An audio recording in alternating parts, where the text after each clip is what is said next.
Hello everyone, welcome back to my channel. আবারও তোমাদের জন্য নতুন ইন্টারেস্টিং ড্রামা নিয়ে হাজির হয়ে গেলাম। আশা করি ড্রামাটি তোমাদের সকলের অনেক ভালো লাগবে। তাহলে চলো আর দেরি না করে এক্সপ্লেনেশন স্টার্ট করি।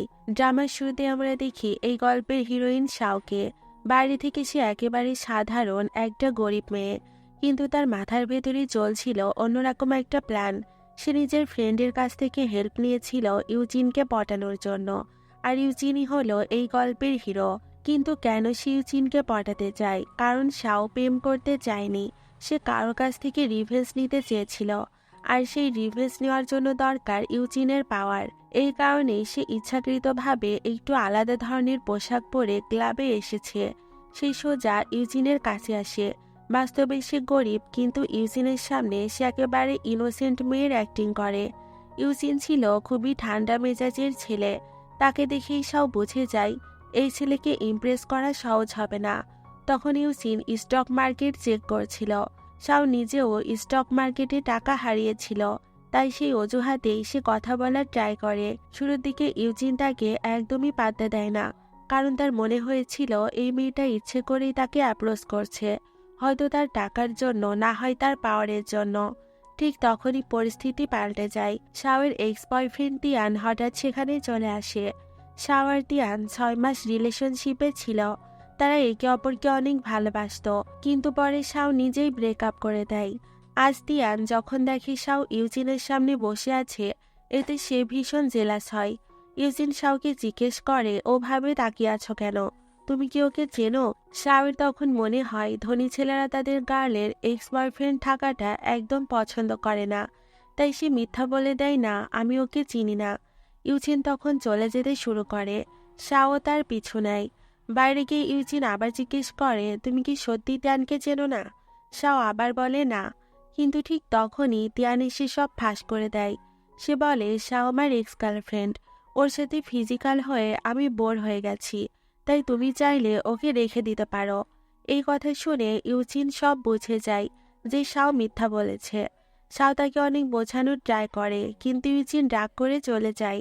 ইউজিন চলে যাওয়ার পর তিয়ান জোর করে শাওকে নিয়ে যায়। আর এখানেই শাও ফ্ল্যাশব্যাকে ফিরে যায়, যেখানে তিয়ান ব্যবসার কাজে বাইরে ছিল।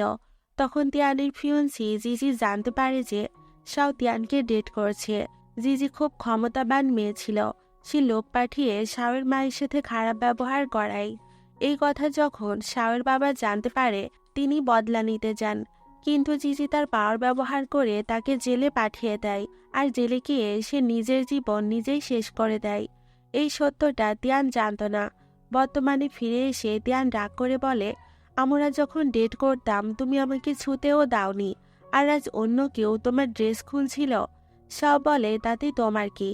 আমি তো তোমার সাথে ব্রেকআপ করেছি। তিয়ান জানতে চাই, তুমি কেন ব্রেকআপ করেছিলে? আমি জানি তোমার সমস্যা জিজিকে নিয়ে। এইবার আমি ওর সাথে এঙ্গেজমেন্ট ক্যান্সেল করে দিব। আমাকে একটু সময় দাও। আমি জানি ইউজিনের টাকার জন্য তুমি ওর কাছে যাচ্ছ, কিন্তু আমি তোমাকে সব দিতে পারি। কিন্তু শাও বলে, তোমার সাথে আমার কোনো সম্পর্ক নেই, আমার থেকে দূরে থাকো। এরপর বেরিয়ে এসে সে জিজিকে ফোন করে জানায়, তোমার ফিয়ন্সি আমার সাথে দেখা করতে এসেছে এবং বলছে তোমাদের এঙ্গেজমেন্ট ভেঙে দেবে, তাকে ভালো করে সামলে রেখো।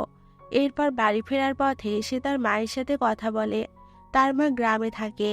তার বাবা মৃত্যুর আগে ঋণ নিয়েছিল, আর এখন সেই লোকেরা তাদের কাছে আরো বেশি টাকা দাবি করছে।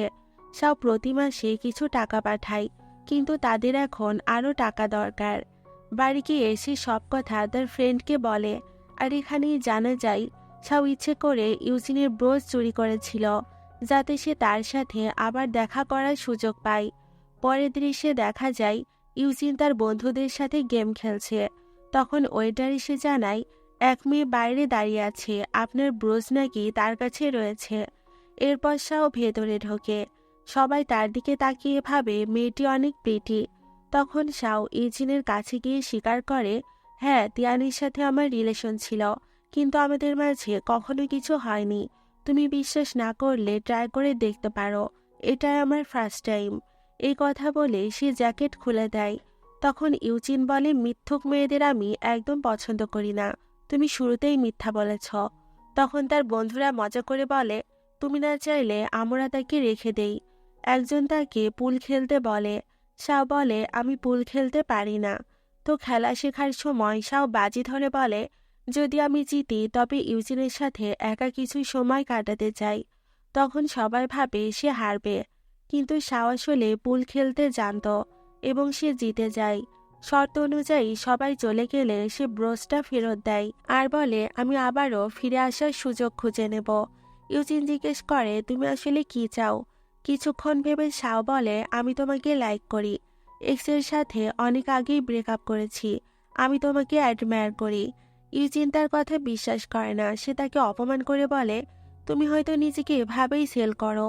শাও কষ্ট পেয়ে বলে, তিয়ান আমার প্রথম প্রেম ছিল, কিন্তু আমি টাকার জন্য নিজেকে সেল করতে আসিনি। তুমি আমাকে অপমান করতে পারো না। এই বলে সে চলে যেতে থাকে। ইউজিনের বন্ধুরা বলে, তুই 10 মিনিটে মেয়েটাকে কাঁদিয়ে দিলি। সে বুঝতে পারে শাওয়ের চোখের জল সত্যি ছিল। শাও জানতো ইউজিন তার পিছনে আসবেই। ইউজিন এসে জিজ্ঞেস করে, তুমি কি সত্যি আমার সাথে থাকতে চাও? শাও বলে, হ্যাঁ, আমার কিছু চাই না, শুধু তোমার পাশে থাকতে চাই। ইউজিন বলে, তাহলে কাল আমার কোম্পানিতে জয়েন করো। শাও তখন রাজি হয়ে যায়, যদিও এটা তার প্ল্যানে ছিল না, কিন্তু এতে তারই লাভ হবে। পরদিন কোম্পানিতে গিয়ে সে লক্ষ্য করে ইউজিনের কোম্পানি আর জিজির কোম্পানির মাঝে আগের কিছু কন্ট্রাক্ট আছে, আর সেখানে কোনো বড় গড়বড় আছে। সেটা ইনভেস্টিগেশন করতে চায়। এরপর লাঞ্চ টাইমে সে ইচ্ছে করে ইউজিনের জন্য খাবার পাঠায়। ইউজিন এতে একটু ইমপ্রেস হয়। একদিন অফিস শেষে তিয়ান তাকে জোর করে নিয়ে যেতে চায়। তখন ইউজিন এসে তাকে নিজের গাড়িতে ওঠার অফার দেয়। শাও ইউজিনের গাড়িতে তখন উঠে যায়। গাড়িতে সে বলে, আমার আর তিয়ানের এখন কোনো সম্পর্ক নেই। ইউজিন মজা করে বলে, তোমার আগের চয়েস খুব খারাপ ছিল। শাও বলে, আমরা তখন সুখী ছিলাম, কিন্তু ভাগ্য আমাদের পক্ষে ছিল না। এ কথা শুনে ইউজিনের একটু জেলাসি হয়, কিন্তু সে প্রকাশ করে না। শাও বলে, আমি জিজির কোম্পানির ডিল চাই না, শুধু সেই আগের প্রজেক্ট নিয়ে কাজ করতে চাই। ইউজিন এতে রাজি হয়। তো বাড়ি পৌঁছে শাও তাকে হালকা করে কিস করে এবং থ্যাঙ্কস বলে নেমে যায়। বাড়িতে আসলে তার মা আবার টাকা চায়। এখানেই শাও ফ্রেন্ডের কাছে একটা এক্সট্রা জব চাই। ফ্রেন্ড বলে, ক্লাবে ড্রিঙ্ক সার্ভ করে কমিশন কামানো যায়, তবে সাবধান থাকতে হবে। শাওয়ের আর উপায় ছিল না, সে ক্লাবে যায়, কিন্তু সেখানে আবার তিয়ানের সাথে দেখা হয়। তিয়ান ইচ্ছে করে তাকে বুক করেছিল। সে রেগে বলে, কি হলো, ইউচিলা টাকা দিচ্ছে না? তুমি কি ওর সাথে নাইট স্পেন্ড করেছিলে? শাও বলে, হ্যাঁ করেছি, তাতে তোমার কি? আমি কার সাথে থাকবো সেটা আমার ব্যাপার। তুমি আমার জীবন থেকে চিরতরে চলে যাও। আসলে তিয়ান শুধু একটাই কথা জানতে চাইছিল, হঠাৎ করে শাও কেন তার সাথে ব্রেকআপ করেছিল। তাদের মাঝে তো সবকিছু ঠিকঠাকই চলছিল। কিন্তু কিছু না বলে শাও সেখান থেকে বেরিয়ে যায়। বাইরে যাওয়ার সাথে সাথেই জিজি শাওকে আটকায়। সে জিজ্ঞেস করে, তুমি কি এখনো তিয়ানের পিছনে ঘুরছো? শাও বলে, আমি তিয়ানের পিছনে যাই না, সে আমার পিছনে পড়ে আছে। জিজি তখন হুমকি দেয়, আমি চাইলে তোমাকে এই শহর থেকে বের করে দিতে পারি, তুমি তিয়ানের কাছ থেকে দূরে থাকবে। শাও তখন ভয়ের অভিনয় করে চুপচাপ সেখান থেকে চলে যায়।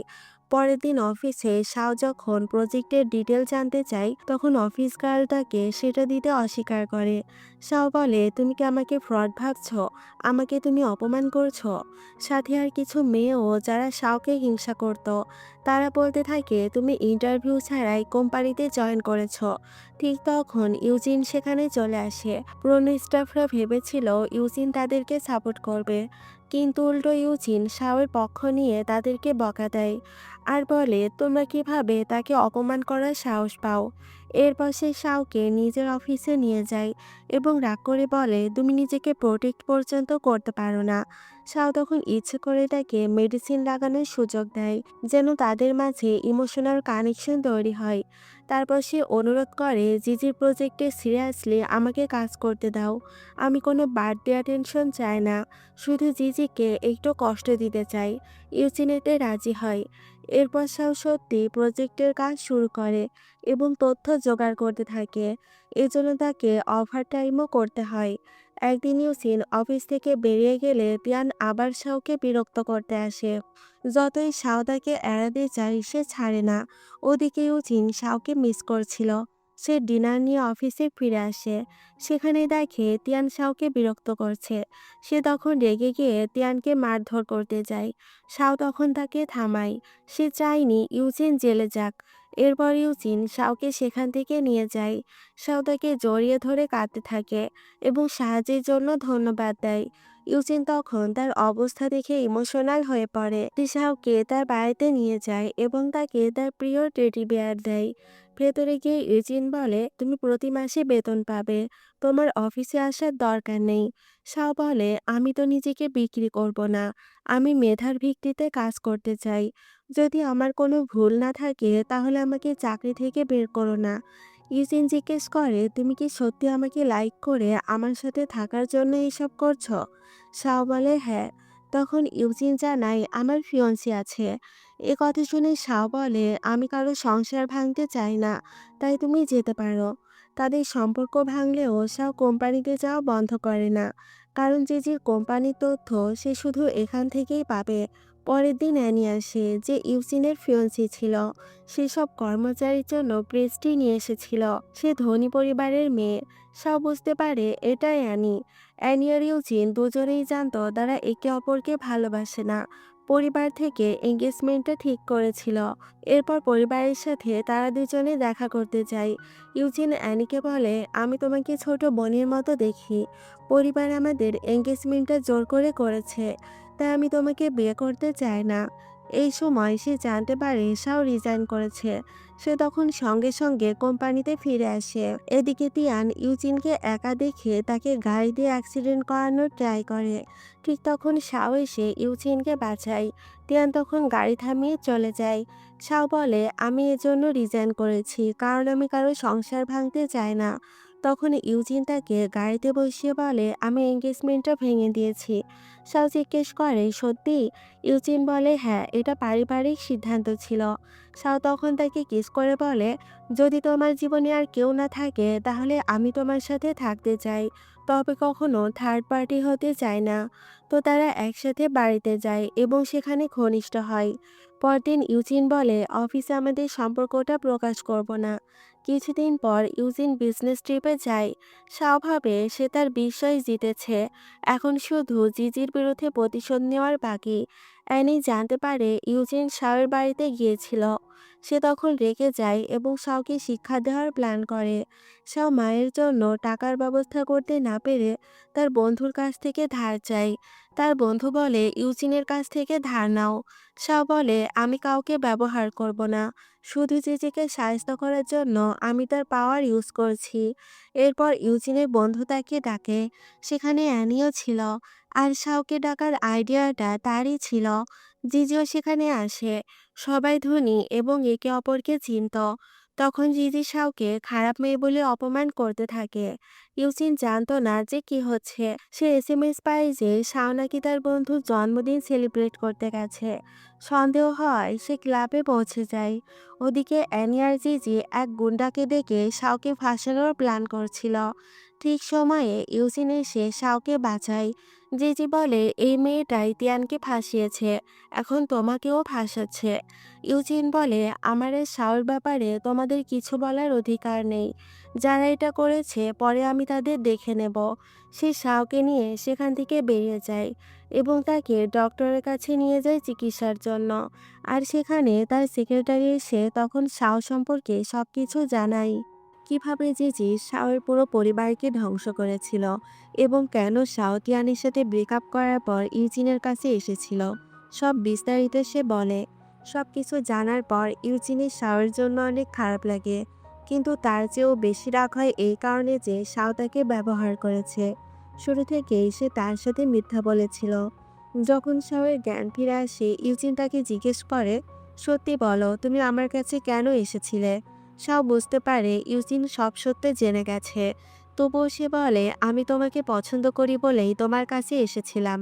এর কথা শুনে ইউজিন আরও বেশি রেগে যায়। সে বলে, তুমি আমাকে ব্যবহার করেছ। শাও বলে, হ্যাঁ, এটা করা উচিত ছিল না, কিন্তু আমি বাধ্য হয়েছিলাম, তোমার পাওয়ারের আমার অনেক দরকার ছিল। যদি তুমি আমাকে এখন মেরে ফেলতে চাও তাও ঠিক আছে, শুধু আমাকে কয়েকদিন সময় দাও। আমি আমার বাবা মায়ের মৃত্যুর প্রতিশোধ নিতে চাই। প্রতিশোধ নেওয়ার পর আমি নিজে তোমার জীবন থেকে চলে যাব। ইচিন বলে, ঠিক আছে, কাল আমরা ব্রেকআপ করব। তোমার মতো মিথ্যাবাদী মেয়ের সঙ্গে আমি কোনো সম্পর্ক রাখতে চাই না। শাহ তখন তাকে চুপ করিয়ে বলে, কালকে ব্রেকআপ করব, কিন্তু আজকের রাতটা তুমি আমার সাথে থাকো। আজ তো আমি তোমার গার্লফ্রেন্ড। সে রাতে তারা আবারও কাছাকাছি আসে। তো পরদিন ইউচিন ঘুম থেকে ওঠার আগেই শাও নিজে থেকেই চলে যায়। সে জানতো এখন প্রতিশোধ নেওয়ার জন্য তাকে অন্য পথ খুঁজতে হবে। এরপর তিয়ান তার সাথে দেখা করতে আসে। শাও বলে, তোমার কারণেই আমার জীবন নষ্ট হয়েছে। কেন এখনো আমার পিছনে পড়ে আছো? তিয়ান কিছু সত্য জানতে পেরেছিল। সে বুঝতে পারছিল জিজি শাওকে অনেক কষ্ট দিয়েছিল, তাই সে ক্ষমা চায়। শাও বলে, শুধু আমাকে না, আমার পুরো পরিবারকে তুমি ধ্বংস করেছ। তুমি কি আমার জন্য জিজির বিরুদ্ধে যেতে পারবে? তিয়ান বলে, আমাকে একটু সময় দাও। শাও বলে, না, কখনোই আমি তোমার কাছে ফিরে আসবো না। এ কথা বলে সে চলে যায়। তিয়ান বুঝতে পারে শাও তাকে কেন এত ঘৃণা করে, কারণ জিজির জন্যই এসব কিছু ঘটেছে। এদিকে জিজি জানতে পারে তিয়ান শাওয়ের সাথে দেখা করেছে। সে এতে খুব রেগে যায় এবং নিজের সেক্রেটারিকে তিয়ানের উপর নজর রাখতে বলে। অন্যদিকে শাও বাড়িতে ফিরছিল। পথে কিছু গুন্ডা তার জন্য অপেক্ষা করছিল। এটা আসলে অ্যানির পরিকল্পনা ছিল। সে তার উপর প্রতিশোধ নিতে চেয়েছিল। ঠিক তখনই ইউজিন সেখানে এসে শাওকে বাঁচায়। তারা দুজন বাড়িতে ফেরে। ইউজিন খুব ইমোশনাল হয়ে পড়ে এবং বলে, আমি সত্যি সত্যি তোমাকে নিজের গার্লফ্রেন্ড হিসেবে গ্রহণ করতে চাই। শাও বলে, আমাদের দুজনের একসাথে থাকা ঠিক হবে না, কারণ আমি এখনও তোমাকে ব্যবহার করতে চাই জিজের বিরুদ্ধে প্রতিশোধ নেওয়ার জন্য। তুমি কি আমাকে একটু সময় দিতে পারবে? ইউজিন তখনও শাওকে অনেক ভালোবাসতো, তাই সেসব জেনেও তাকে সময় দেয় এবং একটু পর সেখান থেকে চলে যায়। তারপর শাওয়ের ফ্রেন্ড আসে। সে বলে, তুমি কি ইউজিনকে এত সহজে ছেড়ে দেবে? শাও বলে, আমি ভাবিনি ইউজিন সত্যি আমাকে ভালোবাসবে। আমি কারোর হৃদয় ভাঙতে চাই না। আমাকে এমন একটা পথ খুঁজতে হবে যাতে সবকিছু ঠিক করা যায়। এদিকে আনির পাঠানো গুন্ডাদের ব্যাপারটা তার পরিবার জেনে যায়। এজন্য আনিকে বিদেশে পাঠিয়ে দেওয়া হয়। ইউজিনের বাবা মা খুব রেগে যায়, কিন্তু ইউজিন বলে, সে আমার গার্লফ্রেন্ডের সাথে যা করেছে তা আমি কখনোই ক্ষমা করব না। আমি এর প্রতিশোধ নেব। অন্যদিকে শাহউজিন ডিটেকটিভ ভাড়া করে জিজির কোম্পানির বাইরে তথ্য সংগ্রহ করতে পাঠায়। এক সপ্তাহ পরে তাদের ফাইনাল প্রজেক্টের মিটিং হয়। সেখানে শাও ঘোষণা করে ইউজিনের কোম্পানি জিজির কোম্পানির সাথে আর এই প্রজেক্ট সাইন করবে না। জিজি এটা শুনে অনেক রেগে যায়। তখন শাও সবার সামনে প্রমাণ করে দেখায় যে জিজির পুরো প্রজেক্টটা আসলে প্রতারণা ছিল। সে যে কোয়ালিটির কথা বলেছিল সেটা আসলে সে দিচ্ছে না। এটা জানার পর সব শেয়ার হোল্ডাররা তাদের টাকা তুলে নিতে শুরু করে। ঠিক তখন ইউজিনও শাওয়ের পাশে দাঁড়ায়। সে বলে, আমার গার্লফ্রেন্ড যা বলেছে সেটাই হবে। আমরা এই ডিল সাইন করব না। এরপর তারা সেখান থেকে চলে যায়। অফিসে এসে শাও ইউজিনকে ধন্যবাদ জানায়। ইউজিন বুঝতে পারছিল শাওয়ের প্রতিশোধ নেওয়া প্রায় শেষ হয়ে গেছে, আর হয়তো সে তাকে ছেড়ে চলে যাবে। তবুও সে তাদের সম্পর্ককে আরেকটা সুযোগ দিতে চায়। এদিকে শাও জানতে পারে যে তার ভাড়া করা ডিটেকটিভ বিপদে পড়েছে। সে তিয়ানকে ফোন করে হেল্প চায়। পরে তিয়ান জানায় সে ডিটেকটিভকে নিরাপদে বিদেশে পাঠিয়ে দিয়েছে। এরপর একদিন শাও অসুস্থ হয়ে পড়ে। ইউজিন তাকে জোর করে তখন ডাক্তারের কাছে নিয়ে যায়। সেখানে জানা যায় শাও প্রেগনেন্ট, আর তার পেটে যমজ বাচ্চা। ইউজিন এতে অনেক খুশি হয়, কিন্তু শাও বলে সেই বাচ্চা রাখবে না। ইউজিন এতে রাজি হয় না। সে বলে, আমি বাবা হতে যাচ্ছি, এই বাচ্চাগুলো তোমাকে রাখতে হবে। তারপর সে শাওকে নিজের বাড়িতে নিয়ে যায় তার নিরাপত্তার জন্য। এরপর ইউজিন জিজির কোম্পানিতে সব প্রতারণার প্রমাণ অনলাইনে প্রকাশ করে দেয়। এতে জিজির কোম্পানির শেয়ারের দাম দ্রুত কমে যায়। এরপর ইউজিন শাওকে নিয়ে শপিং করতে যায় এবং তাকে একটা রিং উপহার দেয়। শাও সেটা নিতে চায় না, কিন্তু ইউজিন তাকে বোঝায়, তুমি আমার সন্তানের মা হতে যাচ্ছ, তাই আমার সবকিছুই তোমার। এরপর তারা শাওয়ের মায়ের সাথে দেখা করতে গ্রামে যায়। শাওয়ের মা ইউজিনকে দেখে অনেক খুশি হয়। এর মধ্যে শাও আর ইউজিনের ছবি ইন্টারনেটে ভাইরাল হয়ে যায়। ইউজিন তার বাবা মাকে জানিয়ে দেয় শাও তার সন্তানের মা হতে যাচ্ছে এবং সে তাকে বিয়ে করবে। শেষ পর্যন্ত তার বাবা মা এতে রাজি হয়। নতুন বছরের দিনে ইউজিন শাওয়ের কাছে আসে এবং বলে, এবছর আমি তোমার সাথে থাকতে চাই। শাওয়ের মা তখন তাদের সম্পর্কের কথা জানতে পারে। তখন সে অনেক খুশি হয়। ইউজিন তখন সবার সামনে বলে শাও প্রেগনেন্ট এবং আমি তাকে বিয়ে করতে চাই। ওদিকে জিজির কোম্পানির শেয়ারের দাম একেবারেই শূন্য হয়ে যায়। তিয়ানো তখন জিজিকে বিয়ে করতে অস্বীকার করে। শেষ পর্যন্ত জিজি পালিয়ে যাওয়ার চেষ্টা করে, কিন্তু ইউজিন আর শাও তাকে এয়ারপোর্টে ধরে ফেলে এবং জেলে পাঠিয়ে দেয়। এরপর ইউজিন শাওকে নিজের বাবা মায়ের কাছে নিয়ে যায় এবং তারা খুশি হয়ে শাওকে গ্রহণ করে। আর এখানেই এই সুন্দর ড্রামাটির হ্যাপি এন্ডিং হয়ে যায়। তো তোমাদের কাছে কেমন লাগলো ড্রামাটি অবশ্যই কমেন্ট করে জানাবে। দেখা হবে নতুন কোনো ড্রামা নিয়ে। আর